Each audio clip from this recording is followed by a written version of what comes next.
Ed here with the Digital Digest, and today I wanted to share a quick unboxing of the Samsung Galaxy Z Fold 3. Now, for those of you that follow my channel, you already know this isn't a first look. In fact, it's not a second, third, fourth, or fifth look, and that's because I've owned this phone since launch. And this is without any hesitation the best device I have ever had the pleasure of using. And the price went down from Gen 1 and 2, which certainly is nothing to complain about. It's a good thing. However, nothing is perfect, and in spite of the fact that I do love folding phones, particularly this one, even though I think the flip is pretty cute, the point is that nothing is perfect. And for those of you, again, that follow the channel, you already know my Z Fold 3's Wi-Fi died. I figured Samsung would make it right. I reached out to traditional customer service, went through the warranty process. They deemed the phone liquid damaged, voided my warranty, even though it was in perfect condition, outside of the fact that the Wi-Fi chipset was dead. And then the end result was I had to go through Samsung Care Plus, which ended up sending me this refurb right here, which is going back now. And that's because they had offered me a brand new device, not a refurb. Of course, that's what they shipped me. I had to jump through many more hoops, waste even more time, but eventually they did the right thing. And that's why I'm unboxing this today. Now, today is not just about unboxing the Z Fold 3 because, well, I've done that before. It's not a new experience. I mean, I'm going to crack it open right now. What it is about is that I did consider heavily selling this and saying, I've had the Z Fold 3 for what? We're coming on 7 months now, and we know that there's going to be a brand new device very soon. Whether it's going to be just that I'm interested in the Z Fold 4, although they're dropping the Z because of, well, if you don't know what Russia has been doing, but I'm not going to get into that. But they also are going to have other interesting devices. So, I have thought about, is it worth opening this? But as you can see, I've made that choice. And keep in mind, one of the reasons it was tempting to sell this was that I still have my Z Fold 2. And I have to say, the experience is really, really similar. I mean, I'm not going to even include the water resistance because, after all, I never got my Z Fold 3 wet, and Samsung had the nerve to claim water damage, liquid damage. So, with that said, really the pen input is the most intriguing thing about this generation, even though Samsung claimed a lot of things about improving it. And yes, the front screen does have 120 hertz, which I did miss while using my Z Fold 2, but there's no question I have to wonder if the Z Fold 2 just had slightly better build quality because it came from a generation where Samsung was still charging $2,000. Now, that may just be in my head. I'm not trying to, I don't have any reason to think that except for the fact that this device also has never gotten wet and it still functions perfectly well. The one thing I can tell you from using the Z Fold 2, which is why I was so tempted to just stick with it and forget about this guy right here, is that the Z Fold 2 does have slightly better battery life, which we always knew, right? I mean, anyone who owned the Z Fold 2 and went to the Z Fold 3, you knew that battery life was going to be worse here, not just because it had a smaller battery, but because the front display got larger, and in addition to that, it got a higher refresh rate. We went from 60 hertz to 120. So that's another reason that potentially this device was going to have inferior battery life, even if it had slight improvements like the under display camera, which you could also argue wasn't an upgrade because the display quality on that got worse. Not display quality, I meant camera quality, of course. So in spite of all of that, I still look at it like I know that I've got an amazing backup device in the Z Fold 2, and I doubt I'm going to sell that or trade it in just because it may be the last of its kind, so to speak, because, well, going forward, this is, the direction. Wow, that is a tight hinge, baby. That is the direction things are going. The word out there right now is that the next generation Fold, which will be Z-less, I don't blame them. It's not like that was so important, right?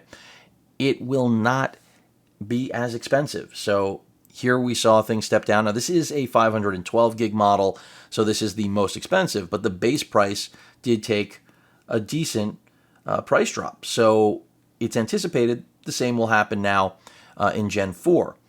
And so that's going to be good for broad spread adoption. I don't know what that, I don't think it'll mean a bad thing for the quality control, but inevitably as prices, as pricing does drop, it shouldn't necessarily mean that there is a drop in quality, because realistically, all you have to do in order to get prices lower is sell more devices, and economies of scale, aka being successful at making these, makes sourcing the parts less expensive because, well, instead of it being a first run or even a second run, we're going to be at the fourth run. And that means that whatever doesn't get updated in the device, which will be a lot of different parts, maybe mostly stuff, material that they use for the actual shell, the housing, buttons, things of that nature, the fingerprint scanner, that kind of stuff, that should become more affordable for Samsung to make. So we'll see. I'm going to go ahead and power this on. I'm going to have to make sure, obviously, that everything works as it should with this device, and hopefully it does. It looks like this thing is totally dead, which is, no, it's powering up.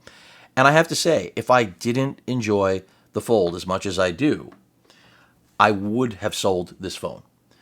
In other words, as I've mentioned, the real difference between Gen 2 and Gen 3, I already mentioned the refresh rate on this being 60 hertz, and it's slightly smaller. There's a little more bezel on the front of the Z Fold 2. But the real difference, I think, is nuanced. And the only reason you would end up keeping the Z Fold 3 is if, like me, you love the overall device, and there is something a little bit magical about being able to have a tablet in your pocket as well as a traditional candy bar phone. And that's exactly what this provides. So, wow, is that hinge stiff. And it's rewarding, I have to say. Going back and having a brand new device in my hand, you really see the difference of how stiff it is as you open and close the device. Now, balance of stuff in this box, well, you already know. Sammy does not really give you anything these days. They followed the rest of the competition. You know who I'm talking about. And basically everything's disappeared. So there's some paperwork in here. We have, the little SIM ejection tool, but that's pretty much it. And, we also, of course, do still get the actual charging cable, but I'm going to put that right back in because, well, I have enough of these, so I don't even need that. It would be nice to get a brick, but, if you're buying this because, well, there's nothing on earth that competes with it from a manufacturer that's reputable, then, well, there's nothing to really talk about, is there? So, moral of the story is, anyone who thought that my updates about the problems I was going through with Samsung were because Samsung is a terrible company, that's not true. I'm not here to give them credit where they don't deserve it. My customer service experience was bad, but it turned out just fine. That's barring anything being wrong with this device right here. And also, anyone who thought that I had to use the fact that I'm a YouTuber in order to essentially get proper support, you're also incorrect. That never took place. Samsung, the entire time I was dealing with regular support, did I request supervisor assistance? Sure I did. Did it get me anywhere the first 4 times? No. And when I say 4 times, there were a couple times, in the traditional support department, and then I think 3 times total with Care Plus, which is really Azurion. It's not Samsung. It's just branded Azurion as Samsung. But ultimately, what should have happened, happened. I got a brand new phone 7 months in, and now I do feel made whole in this matter because I got what I had. Now, people who think that I essentially called and said, I'm a YouTuber, give me or else, ridiculous. Because, first of all, I don't do that. Second of all, I have no relationship with Samsung. I always say if that changes, great. I mean, it's kind of shocking to me at this point with the amount of Samsung products that I've covered over the years, going back to, when they first started making quality tablets. Forget about phones, because back then their phones were still, TouchWiz. And they were promising, but they were nothing like what they are today, which is changing the industry, not just in a hardware fashion, but software fashion as well with One UI. So no relation there, nor any form of leverage. And, ultimately it's just a matter of being persistent. So just like any of you, I'm a customer, and no one's going to take my money and I'm going to roll over in the process. And if that's the mentality you maintain, and you understand that cursing, being nasty, arguing doesn't get you anywhere, no matter how angry you get, and certainly hanging up on reps just makes their day. I know so many people that get so frustrated, pissed off, that they just say screw it and they hang up. Well, guess what? The joke's on you. When you hang up on customer service, they're happy. They're on to their next call. I mean, certainly they think you're a bit of a schmuck, but they don't, that's what they're in the business of doing, dealing with schmucks. I mean, if customer service could be renamed, and I'm not calling myself a schmuck, but again, if you're on that other side, the majority of people that make that job horrible are the people who just decide that the people they're talking to in customer service are not human beings. But then, of course, you always get someone really special who, even if you treat right, seems to be a robot. So let's not pretend. But either way, again, I thought it was fitting to let everyone know I decided to stick with the Z Fold 3. It is that good of a device. And regardless of what launches, I mean, I may still upgrade anyway. But in all likelihood, I'll hold on to this. I'll be hesitant to trade in the Z Fold 2, especially if they're going to knock the price down even lower. I mean, right now, the trade-in value on this, I think, is $700 against an S22 Ultra, which is borderline offensive. I mean, they're only giving $900 for this. And that's also a reminder, you're never seeing your value back on higher capacity internal storage. Don't think you will. I mean, once upon a time, they did value that. I think they should bring that back. But realistically, it's kind of like buying cars. Well, not during a pandemic, but historically speaking, that, if you buy Model A with the base package versus Model A with the most expensive package, you will never see that on resale. You'll only be getting Model A value. I mean, unless you get someone who's a little bit of a jerk for what you've got. So, just food for thought when it comes to phone value. But considering they're $200 apart, I think that's pretty solid value for a Z Fold 2, but I would never give it up for that price because this phone, in my opinion, is better in every single way than the S22 Ultra. Yeah, the S22 Ultra has better cameras. It has, a nice display that is large, but it is not a folding device that has two phones in one for me. And realistically, I think for a lot of people, once you have a device like this, you do not need a tablet anymore. And that's part of the reason, as I mentioned in my coverage of this guy right here, as I pull it, bear with me, the good old S8 Ultra, part of the appeal with this guy right here is that it's the largest high-end tablet on the market. And that's pretty much the only tablet I need at this point because I've already got one of the best tablets ever in my pocket. So, with that said, that pretty much rounds things out. Again, today was meant to be just a quick unboxing and hopefully a final update. I mean, again, barring that anything is wrong with this, which there really shouldn't be. And that's it, folks. Hopefully, I'm buttoned up and this phone will last me a solid few years unless I do somehow give in to trading it in, which I doubt it. I mean, that will all come down to what trade-in values really are like between the second-gen Fold and the third-gen. I mean, of course, we know this will be a higher value, but we will see. And another thing is, no other manufacturers are really bringing something to market that would pry me away from Samsung. I'm not married to them. If another company does really make a folding device that outclasses this, they're going to get my money.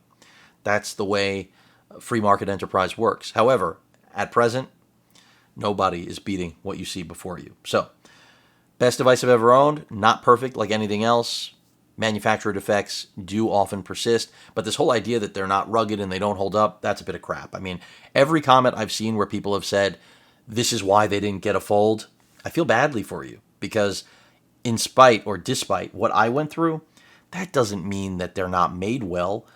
My Z Fold 2 is perfectly fine. And, I used this phone for a year plus. I mean, I didn't use it as my daily driver since I got the Fold 3, but I'm still using it just about every single day in the house. I don't carry it around with me, but it still gets practical use. So, really, if you're swearing off the Fold line because of my story, that's not a good reason. And if you watch other YouTube videos about problems with defects of the device, and I've seen all of them. I mean, once I had my Wi-Fi problem, not only did I go down the rabbit hole of Samsung support, but I saw what everybody had experienced that was on the negative side. And I have to say, I have not once seen an internal display on a Fold go bad. That doesn't mean it can't go bad, but inherently, I'm going to kind of lean towards if all of a sudden you've got what appears to be pressure damage on the spine or any other part of the internal display, or if you just peruse eBay, on Z Fold 2 and 3 models that are out there, you're going to find a lot of damaged phones. And I'm calling them damaged rather than defective because I do still think it's easy to damage these, just like it's easy to damage a normal phone, a candy bar.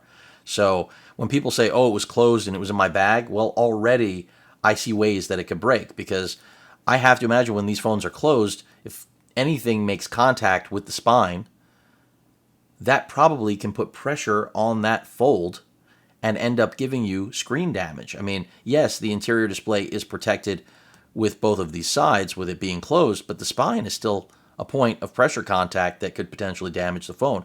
So I would wager that the majority of people, I'm not saying everybody, so don't feel like I'm putting you in a box, but the majority that have that line of death through the center of the display, in all likelihood, it did get damaged on the spine when the device was closed.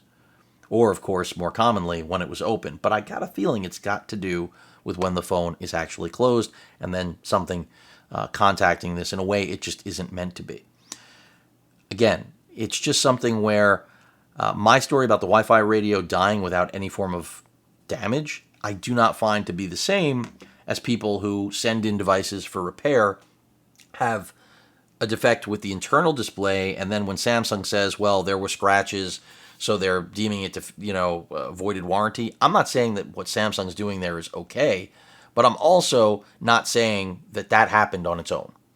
Because the fact of the matter is, if there are visible signs of damage on your device, there doesn't have to be a bullet hole in order for you to have really screwed things up.